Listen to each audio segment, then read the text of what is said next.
chapter 23, verse 101.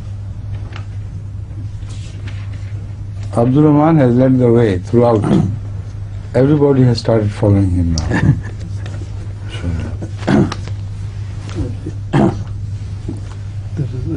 I will read the 2 verses.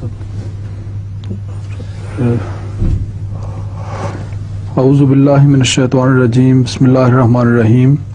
Wa a'udhu bika rabbi an yahzurun hatta iza jaa ahadahumul maut qala rabbi irji'un la'alli a'malu salihan fima taraktu kalla innaha kalimatun wa qailuha wa min wara'ihim barzakhun ila yawmi yub'asun.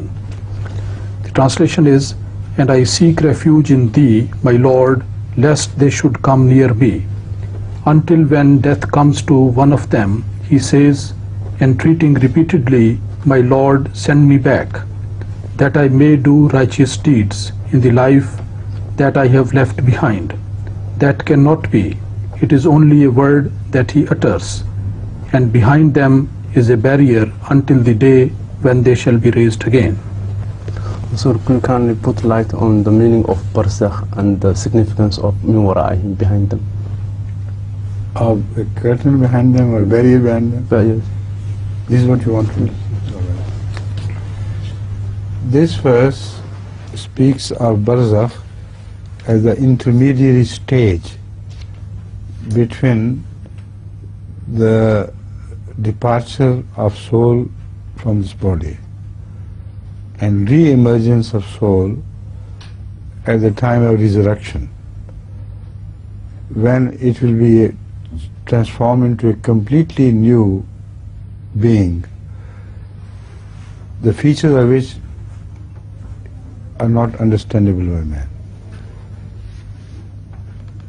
وَنُنْشِئَكُمْ فِي مَا لَا تَعْلَمُونَ. This verse applies to the form in which they will be raised. We don't know. So any other reference to their structure, shape, etc. has to be understood a metaphorical reference. The reality of their existence in form cannot be understood by man. مَا لَا تَعْلَمُونَ.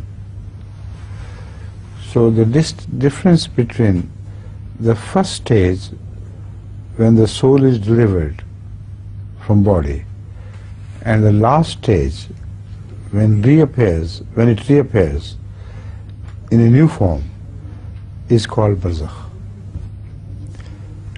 That intermediary preparatory stage is called Barzakh. Right?